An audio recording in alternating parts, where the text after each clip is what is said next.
Okay, today's a little different. We have a special guest here named Paulina, and I will introduce her or allow her to introduce herself at this time, and then we'll have a discussion about volunteering. Hello everyone. My name is Polina. I'm from Bulgaria. Bulgaria? How can you be from Bulgaria? Yeah, I'm typical Bulgarian person. No, you're not typical Bulgarian. Okay. Now I can explain. You know, Professor, we cannot choose where we can be born. Yes. But we can choose what kind of person we can be. I didn't choose to be born in Bulgaria, and my destiny just is to be born in Bulgaria. I'm born in Bulgaria, and my parents, they left when I was baby. But at the same time, now you can see me. I'm a person who is proud to be here and also to take the life seriously and to live, to help, and to be good person. Yes, I grew in orphan for 15 years, but this made me more strong, and now I'm really strong person who can really survive and also fight for my life. Do you know where your parents were from? Yeah, I know I know the name of my mother, and also they're from Nigeria, but I never been in Nigeria. You've never been there? No. You've been to other African countries, though? Yeah, I've been in Zambia and also Uganda, and now in Kenya. Okay, great. Yeah. I'm going to do something a little different today. I'm going to ask at the end of the lesson for 4 people to give a one takeaway about something they've learned about volunteering that they've never known before. So pay attention. I might call anybody. You know me. Okay, let's start with number 1. Why do we volunteer? And this, that's the question I've written down. Start by asking yourself why you're volunteering. What issues matter most to you? What skills and time can you realistically offer? And what do you hope to gain? So how did you decide to start volunteering? Here I can share one story. The story is when I was 20 years old, I received a scholarship from one university. I received one scholarship from one NGO. At the same time, if I wanted to take this scholarship, I needed to be a volunteer, to do volunteering work and to go 1 time per week in one orphan and to organize some activities. And from this day up to now, I'm volunteer, and this is my choice. To be volunteer is really choice. If you really want to help people and to be volunteer, it's your choice. It's not someone pushing you to be volunteer. No, it's a choice. And also, also being volunteer, you can serve the people. Like you can do something good, then you can have these feelings inside you, and these feelings, I think they are enough to continue to be volunteer. Well, the way I started volunteering was I grew up in a community that volunteered, and we went to do some construction work, and I found out I had a gift for construction. And so after that, it helped me to be interested in volunteering because I was learning. Eventually, I put that into practice and became an entrepreneur, and I had a construction business. And I think it was because of volunteering. But one of the things that I've learned in volunteering is that we have to give up our isms. You know, I always teach about tribalism, racism, and denominationalism. And one thing I've learned about volunteering is You don't bring up the isms. You don't say, what's those Kikuyus doing trying to tell us what to do? What's that Mzungu doing? Why is he in leadership position here in Africa? Or why do they have this Catholic person leading this organization or this Baptist person? Those are things that we have to lay down if we're going to be a successful volunteer, because volunteers can come from anywhere. They can be any tribe, any nationality, any denomination, or even maybe they don't even believe in God, but they still want to volunteer. And so what are some of the things that you've learned that you have to give up to become a successful volunteer? What I learned is it's not easy to be a volunteer, No. but at the same time you need to be there, to help the people. And also, with being volunteer, you can have good connection with people. Also, you can learn their culture. You can learn their stories, and then you can be with them. You can make good connections. Yes, the connection. One of the things I think that makes a good volunteer is called willingness. And when you're willing, I remember one time I was with a very, very large organization, and we traveled down to Louisiana to do some storm damage. I think there had been a flood and a tornado, and there were hundreds of volunteers. And so we went into this huge building, and then they separated, you separated yourself. There was a list of all the different jobs that needed to be done, and you could go and put your name beside framing or cleanup or chainsaw work or whatever. Then you had a crew boss. And so because I had a construction company, I put my name under construction. Well, come to find out, this whole family was making it a family vacation. They came from all different places. The mom and dad came from one place, their children came from other places, and the grandchildren. I was the only one that wasn't the family. And so they all knew each other. They liked each other. They brought their own cooking utensils and their grill. They made food. And after some time, they started to like me. They invited me to come and eat with them. And it makes you feel very good. We're not, when you volunteer, we want to include people and not exclude people. And so it started out giving me jobs that were super, super simple because they didn't know what I could do. And so I would do that job. You have to humble yourself. You don't say, no, I've been a leader of a construction company. I can do anything. No, you just do what they ask you to do because they're the crew leader. Then later he said, do you think you could do this? I said, yeah, I don't think that's a problem. I did that. By the end of 3 days, they said, wow, how can is it that you can do anything? I said, well, I had a construction company. You say, but when you're a volunteer, you have to be humble and you have to take feedback. Yes, it's true. And also with volunteering, you can learn new skills. For example, in Zambia, I learning how to make bracelet, necklace, and earrings. And now I'm here to give these skills to people in the community. Good. And another thing about a volunteer is you can't force a volunteer to do anything. If they're not comfortable with your project, don't try to force them. It's not going to work.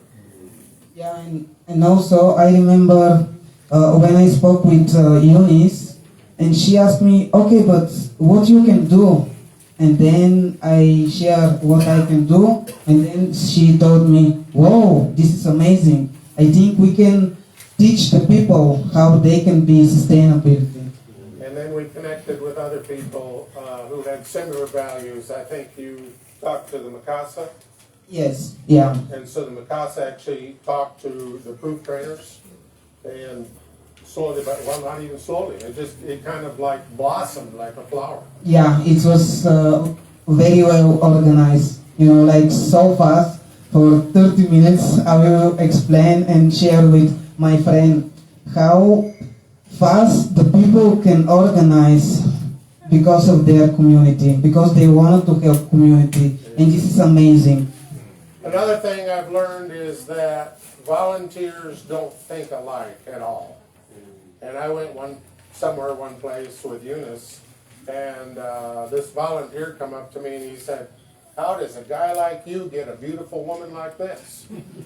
And because I'm a behavioral analyst, I knew there was something bothering him. And so I didn't react to it. I just used it as information. This does not affect me emotionally. It gives me information about this person. So as I started to study him, I realized he wasn't a very good-looking person, and he didn't have a very good personality, and he had suffered a lot of rejection. So he was testing me to see if I was going to reject him. And so then later I asked somebody that knew him, I said, "Has this man suffered a lot of rejection in his life?" And they said, "All the time." And I said, "Okay, that was a test then to see if..." So then we became good friends because I just used it as information. There's a reason that people are doing what they're doing. And it's not your reason. And so that's one really good thing to learn is when you're volunteering, when you have a difference with someone, use it as information, not an excuse to become emotional. Do you have anything to add on that? Have you had any experiences? No, I just wanted to say something. You know, to be volunteer, you don't receive salary. No. You can receive some small amount of money, but not salary. No. And also, you know, you can decide to be volunteer, and then you can agree with the boss or the company, and then they can provide for you accommodation, food, and this can be enough. Now that is one thing that I had to learn here in Africa, because when we volunteered in the U.S., we provided our own transportation, we provided our own food going and coming. We would get some small food while we were there. They would give us an accommodation, but it wasn't really great. We were sometimes like 400 or 500 men sleeping in one big huge building. We just had our cot with our sleeping bag. And so when I came here, I had to realize people are living more day by day. So they need transportation, they need food, and volunteers don't volunteer here like they do in other parts of the world. They still have to receive their daily needs. And you can't expect somebody to do something for nothing. Because if you expect them to do something for nothing, nothing is going to happen. So that's a difference in culture. And it's something that if I'm going to be a successful leader of volunteers here, I have to accommodate that. And I have to figure out what's fair. And to do that, I rely on my team. I say, okay, what's fair? How much do we give these people for transport and for food? Because in the U.S. we don't do that. Yeah, and also to be volunteer, you need to put boundaries.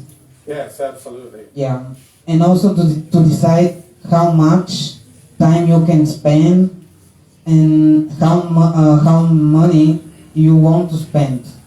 For example, when I share about the beads, you know, the earrings, the necklace, and then I thought, okay, I have this amount of money, please, you know, organize this and keep this budget. And yeah. And also you have to stick to your boundaries, how much money I can spend, how much time I can spend. Otherwise you start to feel resentful.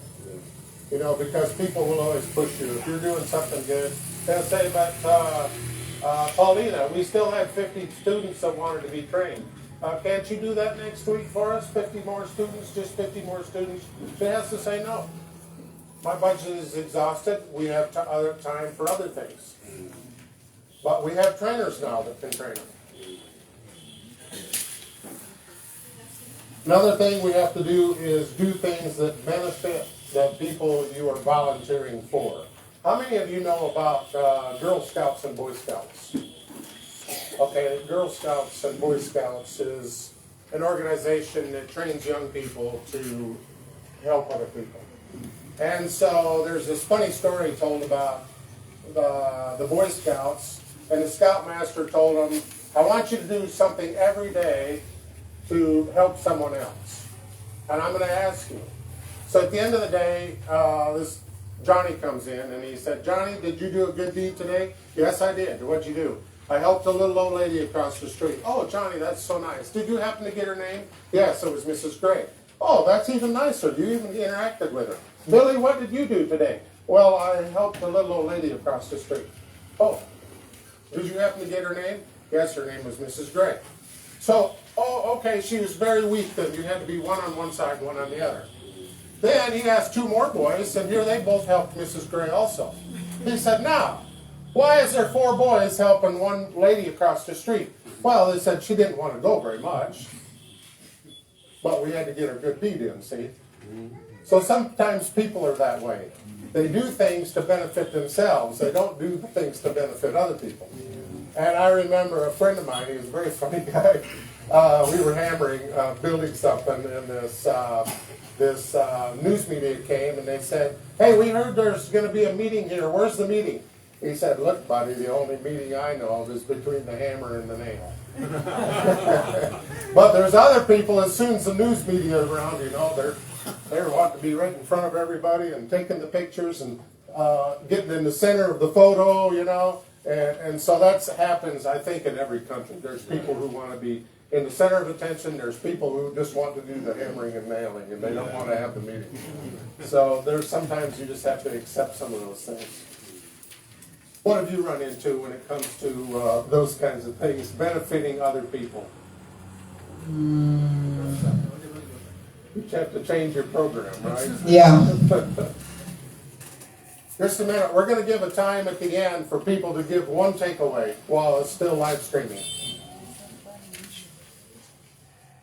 Okay, so we have to be willing for feedback because when you're dealing with other tribes, other cultures, other denominations, other ways of doing things, people are not going to think like you. They're not going to do things because of the way you do things.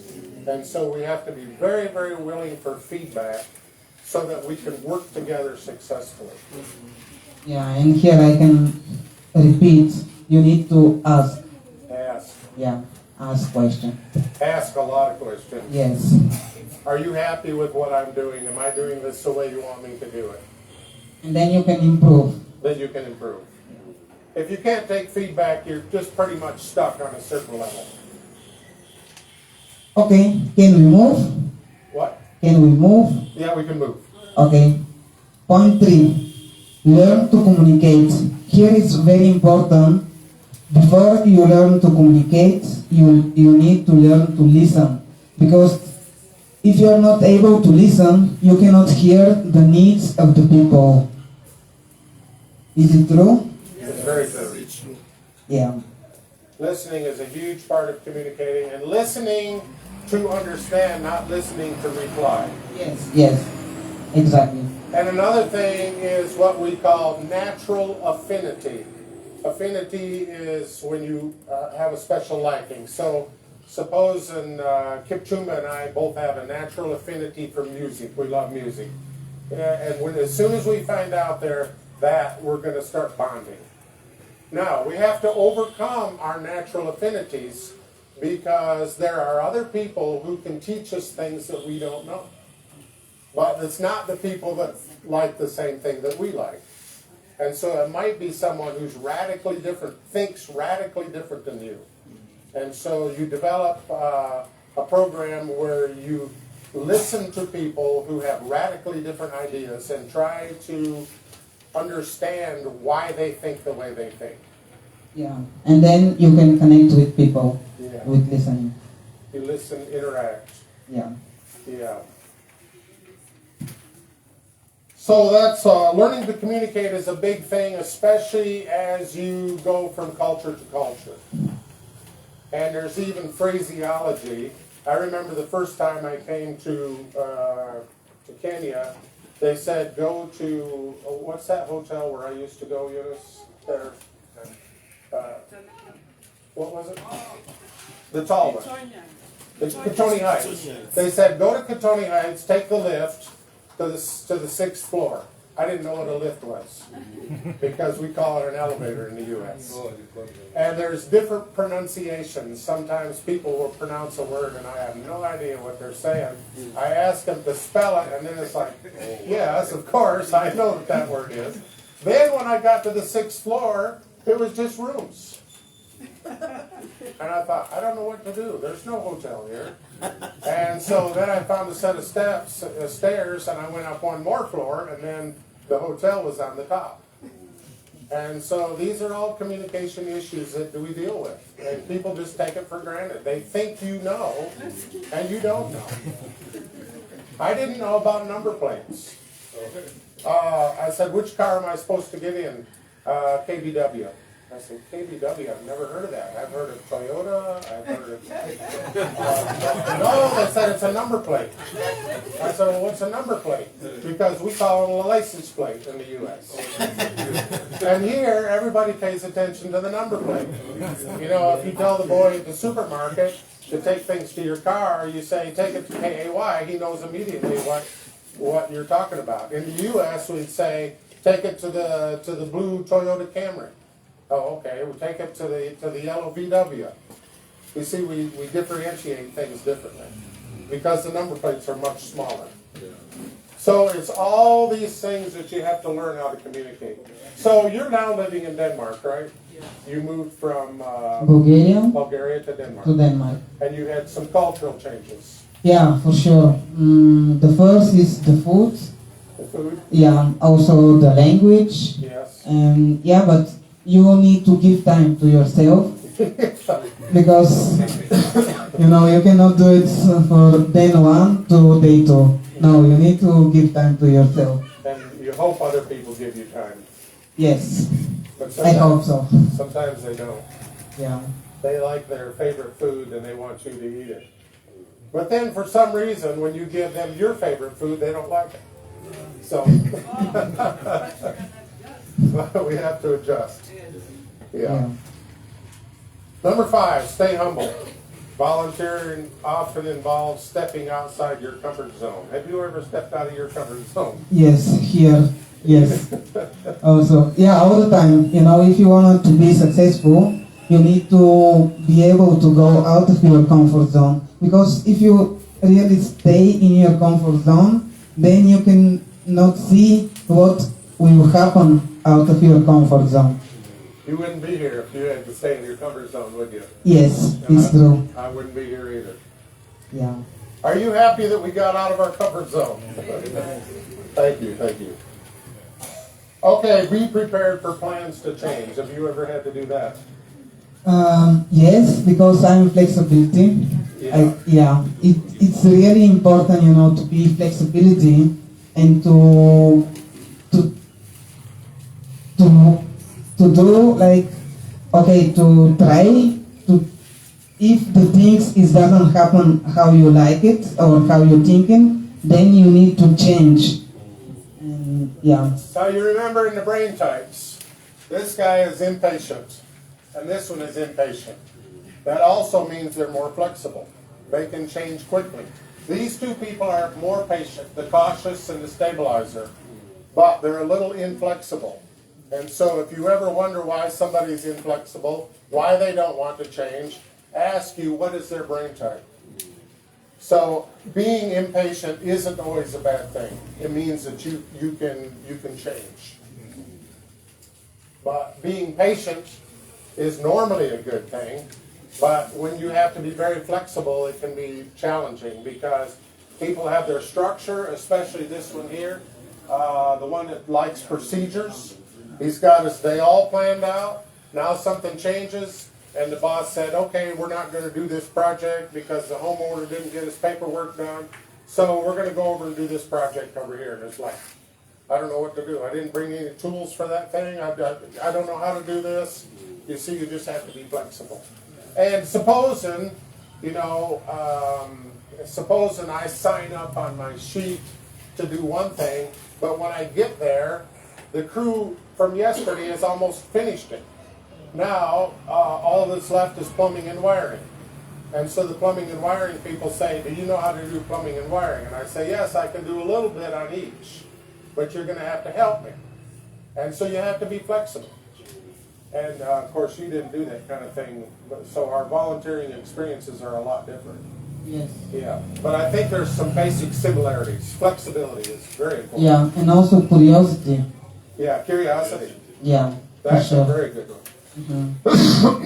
And also here I wanted to share one story. You know, when I come here, I was prepared to do something different, but at the same time the things doesn't work how I wanted, and then I just ask, and then I figure out, but not me. You know, when you do with some people who want to help you, and also they want the same needs, and this, and then you can be successful. Let's say. One thing that really connected us together is when I heard Paulina say, "I am not here to enable people," and I said, "Yea and amen. I'm here to help people restore their own future." And so sometimes you have to be really tough because people want a handout, and you say, "Look, I can either give you a handout or I can teach you to restore your own future, but I can't do both." So that drew us together. Even though we're different nationalities, we have different life experiences, we have one core value that we're not here to help enable people to be better beggars. We're here to teach people to sustain life. I think it's the fault of Mzungus, partially, that some people have become beggars, because when I was in Litwiller, the little children came up to me and they did like this. Hungry. Hungry.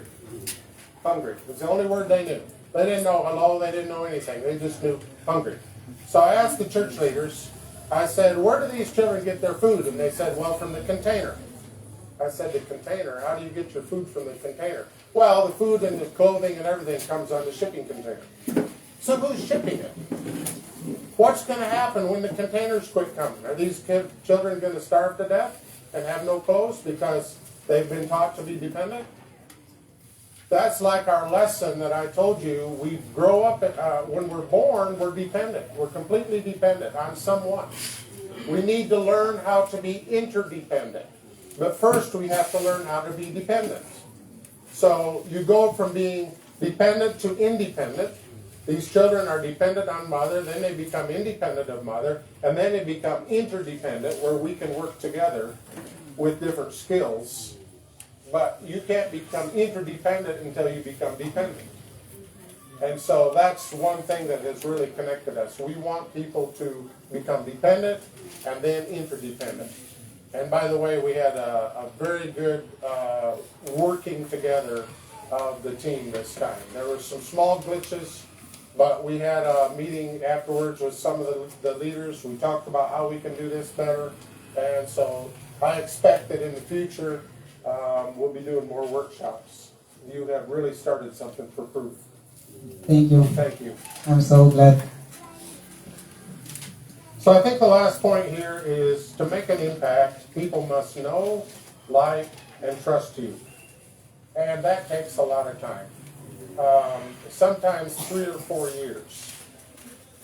People can start out with a lot of enthusiasm, and you think, wow, this person is really going to do us a lot of good. But then you find out that they're not honest. They're not authentic. Authentic means true, real, or genuine. Or they're not dependable. You ask them to do something. Can you go get a loaf of bread? Yeah, sure, no problem. Then later on in the day, you say, where's the loaf of bread? Oh, I forgot it. And so you soon learn, I can't depend on that person. Then there's other people who are super dependent, and they keep all the notes. They write down all the facts and the figures, and you say, okay, we can use this person for this specific part of the organization because they are so dependable. But it takes time. It takes a lot of time to really know if somebody's... Now, there are people who don't really tell you a lie. They just don't tell you the whole truth. And so you're left with an impression that isn't true.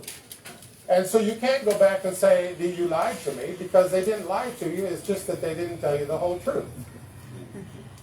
You know what I think some of you are getting to what I'm saying here. And so it takes time to learn to know that.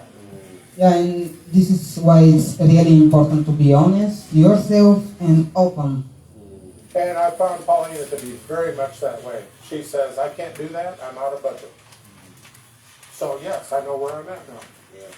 And then the other day she said, I've received another donation, we can do another small program. So we're going to Eldoret on Monday. Ann has organized that, and there should be some proof team coming along. I think, I know Pastor James, Silas, Mother to Ann. I don't know who all, Eunice has organized that, but there's some proof team that is coming along to help us. So teamwork makes the dream work. Amen. Yeah. So are we at the end? Yes. Okay, we can call on 4 people. Avetti, you've got your laptop there, so I think you're taking notes. Did you got a takeaway? You come up here and give us a takeaway.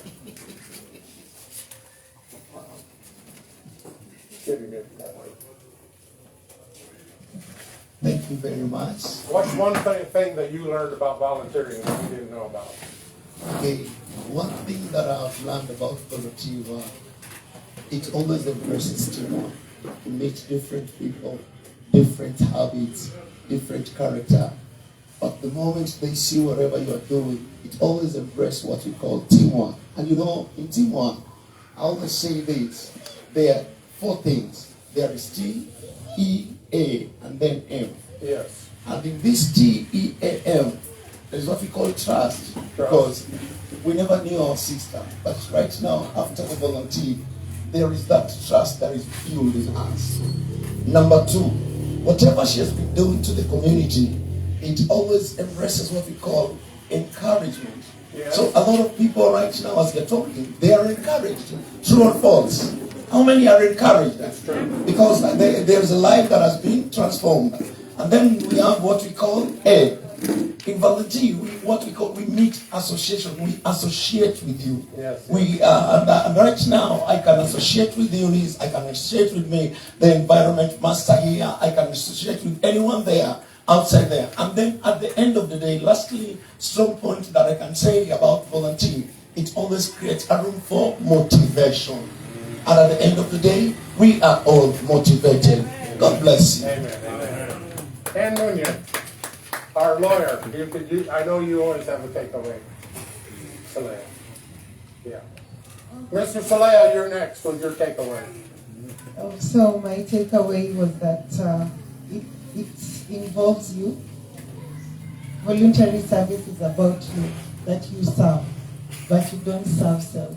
You don't serve self. So that has been the sort of like a cocktail of contradictions. But if you have the right balance of both, that you understand that you have to be there to offer the service, but you're not offering to yourself. You're serving the community that you're going to volunteer at. Sure. So you said 1 point, so You can have 2. You're sure. all right, thank you. So I also learned about boundaries. What? Boundaries. Boundaries. Yeah. Yeah, in many respects that you can't be a pushover. You can't allow people to because when you do good, there's always other opportunities that are going to come up, and there could be things that really touch your heart, but you have to draw the line where you're going to still be effective, and it's going to make you feel better. Yes. You won't leave there drained, so that you're able to serve again. Yes. Mr. Salea, did you have a takeaway? You can come up here. As he's coming up here, I tell some people, when you're milking the cow, and the cow is done, and you keep milking, what's going to happen? The cow will kick you the same way with a volunteer. Thank you, Mr. Stuart. You have been a mentor to us, for us who have growing up here. And I can echo my madam who has said here that we must follow your footstep, and your footstep is about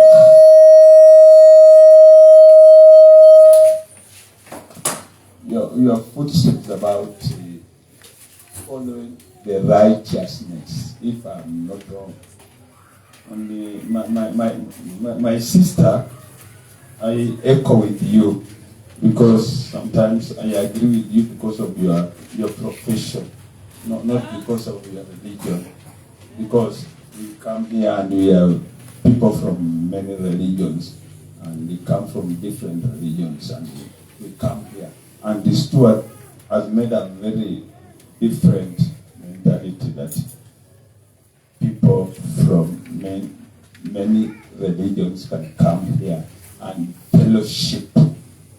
It is not very easy for people to come here and fellowship from different denominations. It is very different. It is God bless you. And for me, he has touched my heart. And I don't just come here because I just want to come here. I want to come here because I feel when I come here, I feel when I fellowship with him here, I feel good. I feel I can see God through him. Amen. But through other people, I have not seen God. I have not seen God through them, but through him.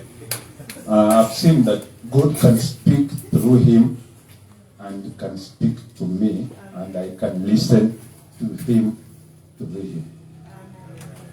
Stuart, let God give you power and give you glory. And can you speak to other people who have never listened to your voice and listen to your voice as I have listened to your voice? Amen.